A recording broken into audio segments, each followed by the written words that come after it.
Hello everyone, my name is Wenxin Wang, and today we'll talk about Andrea Fraser.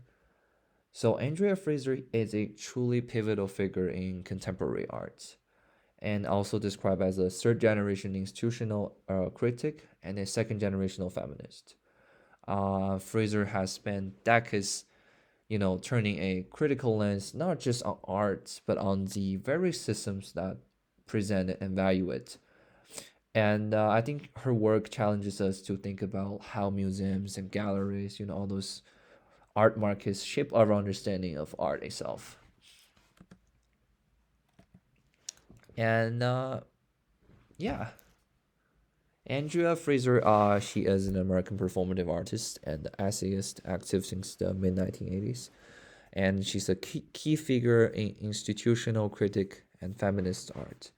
She utilizes performance, video, and incisive writing to expose and dismantle the hidden power structures within the art world. So, I think we have to address the problem of what is institutional critics, and that is a really important thing to say. Okay, so what is it? So, in simple terms, it is art that questions the art world. Instead of like creating art for a museum, these artists examine the museums itself. So its history, its founding, its staff, its audience, and its power structure. So Fraser, she investigates how cultural value is sustained by these institutions and the artist's role within them. So often as a provider of goods and services, she wanted us to see that the hidden forces that determine what art is, who gets to see it, and why it matters. So it's like every single one of you guys had seen those goofy videos online where some prankers would literally put a random pictures they took at their home, and it doesn't really have anything to do with art. It's just a random picture they took, and they would hang on the wall. They would sneak into the library or sneak into the museum, and they would hang on the wall, and people would actually stop for minutes to examine it, to take a look at it, to savor it as an actual art object. So this is the power of the museum, right? So yeah, what is the are the key themes in her work? So yeah, so Fraser's work revolved around several key themes. The art institution itself becomes her subject. She performs within this space to reveal their inner working. And second, I think she explores the artist's role and identity. She often embodies different characters, questioning the expectation placed on artists. And third, she scrutinizes the relationship between art and its audience. She dramatizes how we engage with art and what we expect from it.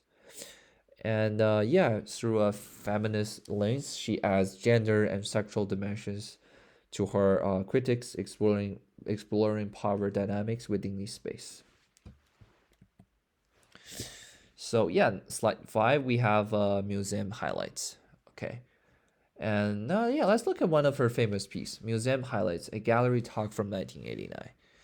And in this performance, Fraser adopted the persona of Jane Castleton, a fictional, somewhat eccentric museum docent. She led tours through the Philadelphia Museum of Art, delivering a script compliant from various museum texts, including donor plaques, press releases, and historical documents.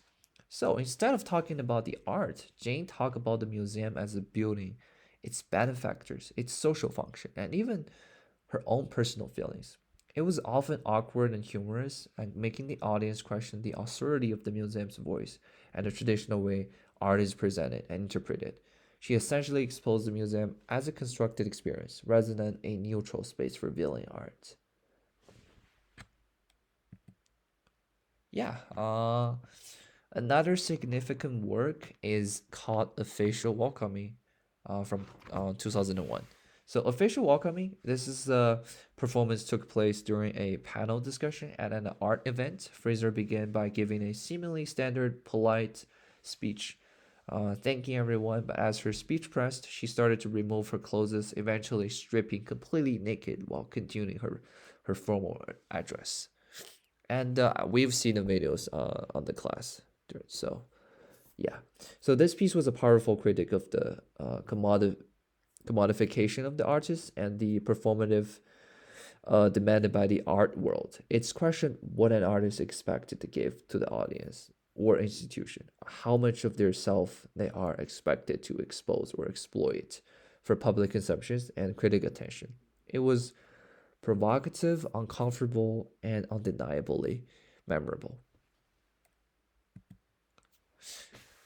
And now we have her impact and legacy. Yeah, Andrea Fraser's work had a profound impact, and we all have to admit it this part. She's a leading voice, institutional critic, pushing the boundaries of what art can be and where it can focus and where it can lie. Her performance challenges us to look beyond the surface of our artwork and consider the entire ecosystem that bring art to us. She forces us to examine our own role as viewers, collectors, and participants in the art world. Her influence extended across performance art, feminist arts, and critical theory.